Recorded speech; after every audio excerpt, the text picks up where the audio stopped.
the show where we discuss and debate literature in all of its forms. If it's written work, it's game. Choo-choo! Let's meet the panel. Trevor, or Charlie. And I'm Josh. Nice to meet you all. And today we are going over a work that Charlie has long been waiting to go over. And it took 6 seasons to get to this point. What's that? And that is The Sad Story of Henry. Part of a birthday. By Reverend Wilbert Awdry. And this is part of a series known as Thomas the Tank Engine. Woo woo. I wanted to just say, last year this was a gift from Josh because he knows how much I love Thomas the Tank Engine and how I would literally take a bullet for him or all of the other trains. A bullet train, eh? Yeah. In all seriousness, Josh graciously gave me this book, and I have read it over and over and over, and he has one himself. And really, I could cry right now, but I'm not going to. Already. So, I will. Charlie, since this is something you've been long waiting to go over, why don't you present the discussion starter? All right. But before I do, I will say this. My favorite episode, just so we know, is All at Sea. If you haven't watched it, watch it. But I just wanted to say... What's it called? All at Sea. It's great. But still, this is a great story. As with all of them, they are lifelong lessons. Thomas the Tank Engine has taught not only us, but I'm sure you as well, and if you have kids yourself, or young ones, they can learn so much from Thomas the Tank Engine. And Mr. Rogers, but anyway. Alright, so The Sad Story of Henry, I'm sure we all know what it's about. So, what I wanted to propose here is, how does it reflect on us? Being that, obviously, the trains, as humans, how does basically not doing your work or your job reflect on us? As we would, I really don't think it was much of an issue of not being able to do work. I think it was more so... well, he didn't want to go out because the rain would spoil his Remember what paint. it was... Kind of like more vanity than anything else. Yeah, that's Yeah, it was the fact that there are more drastic consequences, long-term consequences. kind of like those movies where the parents won't let the kids go out because, like kind of like what's it called, Bubble Boy? Kind of like that, except it's without a purpose. Yeah. So like as if Bubble Boy didn't have any allergies and he just wanted to stay as Bubble because he felt like he wanted to, that's what he wanted to do. Bubblebee the Scrivener. But But I yeah, digress. but I'm going to use a demonstration to make my point. Cheese? What's with you and cheese? Dude, I love You gotta get some crackers. Holy cow!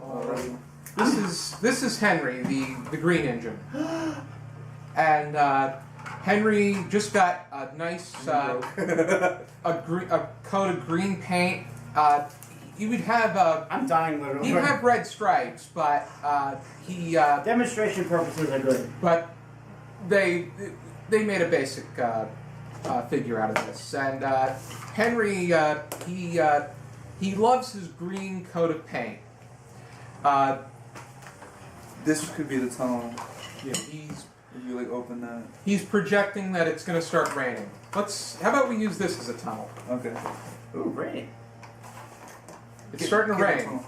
Get into the Dude, tunnel. I'm gonna play with it. Conductors tell him, "Get out of the tunnel. We need you to get to the other side and go about your mission." Henry goes on. He says, "No, I do not want to come out of this tunnel. I'm going to get my green, my beautiful green coat of paint Will be wet." But they never there. decide to go through different methods. Pushing. Push, except for the fact director. Fat controller! I love that name. Why do they call Nobody him Fat ever Controller? told me Alfred Hitchcock was in this. Fat controller. I like he. I'm he Ringo said, Starr. This is Fat Controller. I met Ringo He Starr. said, and I This quote, is Fat Controller. Ringo Starr. My doctor has forbidden me to pull. Push! My doctor has forbidden me to push. Well, I guess you've never had children. Oh, they bring in this unnamed Injun, James. who we would later know. He would be known as James later on, but at that point, What is up, my man? he would try to push him out. I thought that was Thomas that tried to push him. Well, at least that's what it was when I saw it on YouTube. And Maybe it was in that episode, and but James actually had a tender. because as well. in the series, the first episode that they showed was Thomas the Tank Engine that introduced him. The first one to be written was actually Edward's Day Out, Okay. which because after it stopped raining and Henry said, "Well, it's going to start raining again, so I'm not coming out." And then they ultimately decide to put up a brick wall. The video I saw on YouTube of the sad story of Henry is a little bit different than what I'm gathering you guys are when you read it in your. They did re-alter the. They made some alterations to the story at hand. But Look. it was what it was interesting is when Reverend Awdry first created when the first three stories, Edward's Day Out, Edward and Gordon, and the Sad Story of Henry, were stories that he continuously told his son Christopher. He was telling them to him while he had the measles, and Christopher did survive, and he actually did write his own Thomas the Tank Engine books that would continue on with the series. But The legacy literally continued. it was just the first three, Edward's Day Out, Edward and Gordon, and the Sad Story of Henry, that made up the series. He started by telling them, then he wrote them down, and then he approached publishers. And the contingency that he finally got was, we'll publish this, but you have to write a fourth story where Henry gets out. And it's a happy ending. Yeah, that's what I was gonna say. I was watching the YouTube video and I saw that it looked like Henry was in the brick wall. I'm like, okay, so who's gonna get him out? What's gonna happen? I keep watching the video, and he doesn't get out. And I'm like, this can't be the end. No, this can't be it. So obviously, what Josh is referring to is they made another story. It was called Edward, Gordon, and Henry, and Edward and Gordon, it had to do. No, Gordon had to push some coaches, and he ended up, his fumes went out, and Edward wasn't strong enough to do it on his own. So Henry from the brick wall said that he would be willing to do it, and so Henry and Edward helped push the coaches. But did Thomas not exist at this time? No, Thomas came the next story. The next book was Thomas. This was the Tank Engine. BT before Thomas. So it's interesting that Thomas came later, and yet his name was branded on everything. But you know It what? was We can eventually, all, from what we see, the three railway engines is where it began, which it was a lot of. They had 6 engines in the shed, but they really only paid attention to a few of them. So that was where the Sorry. but That's it Trevor's was, line. and then but also in the books, Henry at the end got a coat of blue because he wanted to be just like Edward. Eventually, he would go back to being green, which I find it interesting when it comes to exploring Henry as a character. Really? How would you explore him? How do you see him as a character within the series? I see him. Well, from what I've from what I saw from the story, he's very vain. Yeah. I don't know if he's always vain, but he is in the story. I would say that I would definitely agree with you. Those Smile on camera. I would say as a within its face value, he's frequently ill. Yes. And I think that he's also compulsive and a bit of a hypochondriac. You could say that, I But guess. But I think that while he is insecure, a bit of a contrast from Gordon, who is clearly I'm trying to think of an example. arrogant and confident. yeah, he's the complete opposite. I would say that Henry does get arrogant when he becomes confident. As Ari said, he is a bit vain. And actually, there's an episode where Henry needs special coal in order to Oh, that was the opening episode of Yeah. the. Henry reminds me of a guy I saw on 1,000 Ways to Die, where he got like dirty everywhere, but instead of just accepting that he was dirty, he tried to take a bath full of rubbing alcohol and killed himself. Oy, oy, oy. Except obviously not to that extent. Ooh, that's. I Not, can imagine that being Henry Well, you in this story. I mean, To a degree. again, only in this story. He's also. You remember the Flying Kipper, yeah. where Oh, I saw that video too. where he tipped over because I didn't tip over. one of the coaches was too concerned about his cocoa that he slipped on ice, tipped over, and he needed to be repaired. There's this argument where Henry allegedly, this is a new Henry or a resurrected Henry. And these are all, sadly, it's real in my heart. I don't get how trains can die. So There's not the people of They Maine when fixed the them. Boston and Maine That's why God discontinued gave us passenger tools. service. who's the small dude? Which small dude? Percy? Yeah, is that what he's called? Like, Percy's if he small looked like green. this. Yeah, that's instead. Percy. He's the Percy, the green engine. He's a little. I can relate. Percy. Ooh, what's up, dude? Really? Crazy. I can relate. How is to his Percy. face? I can Look at relate. my face. That's Charlie's favorite. Yeah, because Percy is known to be cheeky, clumsy, and sometimes just plain dumb. I would say when I was younger, my favorite one was Gordon. But Yeah. I think that reading back, I'm really beginning to like Edward because I like how Edward seems to be the most, from what I remember, he was the least, he had the least character flaws, from what I remember. Well, he was a very Who's that? So He's bleak old. and smug. he's old. He has this issue where he squeaks yeah. within the engine. Yeah. But he's somebody that you want to root for because he's eager to get the job done, but yet at the same time he's very modest. Yeah. He feels enthusiastic when he gets something done, but I doesn't take go, back my snark. doesn't go over the top. he's not like Henry where he has that I just did eagerness this. to get something done, but he gets a bit arrogant. Do we have any final thoughts? They drink this at the reception. What are your interests about the color green and the role that plays? Well, obviously, Green. Well, green makes me usually think of either nature or sickness.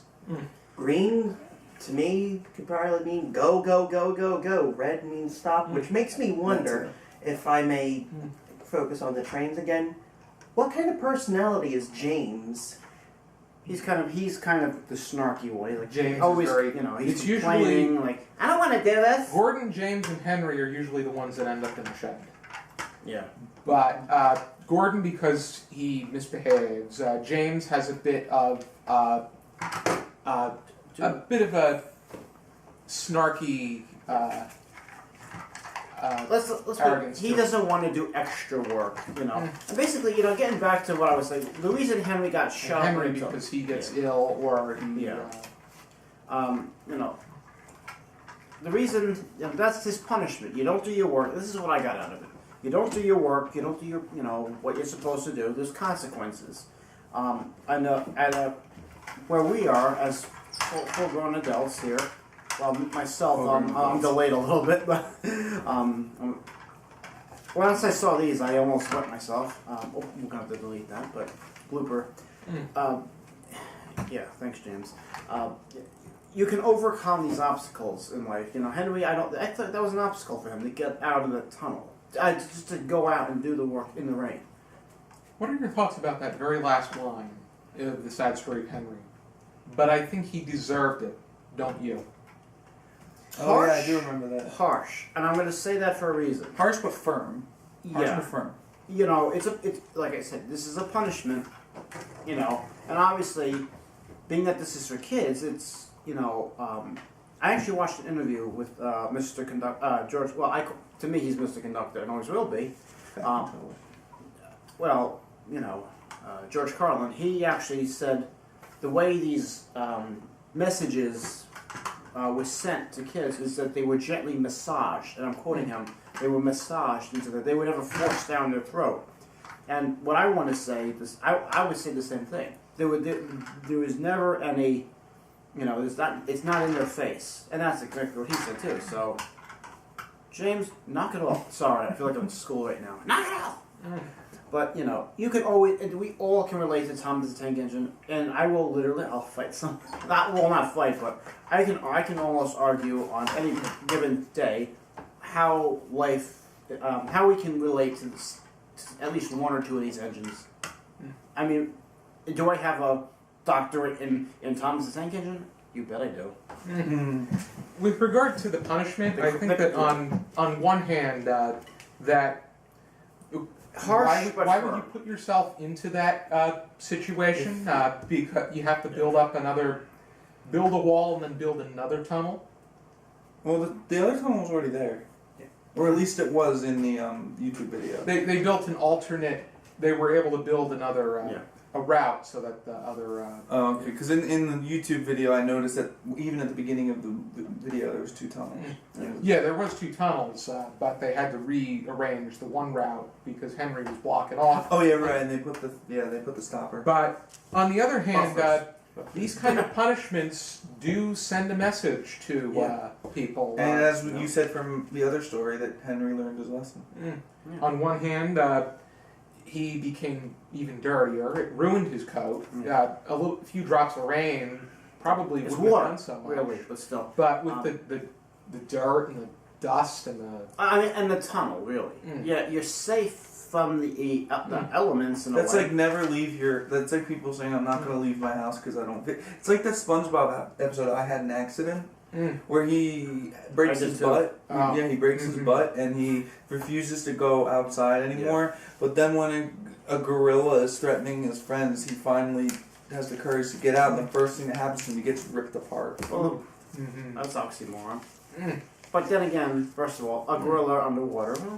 Yeah, that was part of the joke. I've heard of sea monkeys, but this is ridiculous. Stop seahorsing me around. Well, you see, it's kind of, I can explain it. It's like, and then he gets on a pony and starts trotting away. that was a very strange episode because they had a lot of human interaction. I mean, don't get me wrong, I love SpongeBob. And the way that they incorporated him, it was a bit different than when they incorporated Davy Jones. But that's a whole other subject. On Davy Jones. What about Michael Nesmith? Whoops, wrong one. I love, like I said. Were there any final thoughts on your end, Trevor? You didn't say. Well, I thought it was a bit overkill. I mean, because this is before I had heard that there was actually a sequel where they actually took him out of the tunnel. I was like, they put him in that tunnel permanently? No. That's a little overkill, isn't it? Yeah, well, it would be. And it's, Temporarily it might have worked out, but is it a permanent thing? It was corrective measures, it was disciplinary. But the way it came out, it sounded like, if I may throw in a literary reference, it was almost as if they chucked him into the Chateau d'If with Edmond Dantes. Count of Monte Cristo. I have to say that this is a very important lesson, not just in children's literature, but also in society. I'm not going to be too specific, but there are certain things happening in society, whether you live in America or you live in Britain or you live in Australia, wherever you live, there's always something different going on, and I think you can look at the story and be like, this is just a basic thing where you do something. If you don't want to do something, that's your choice, but you got to take the consequences of it. That's with any whatever choice and whatever consequence. And and if the reason for your choice is vanity, maybe you should second guess your choice of that. Put your Sad priorities. thing is that it almost always seems to be aiming from the top downwards, and outside of the context of the story, no one at the top ever seems to get any of the consequences. Oh, that's not true. There have been a lot of consequences that rich people get because they get arrogant. Just look at Bernie Madoff. I was actually going to suggest someone what's closer to home. Well, also, Chris Christie, but he's one chicken I don't.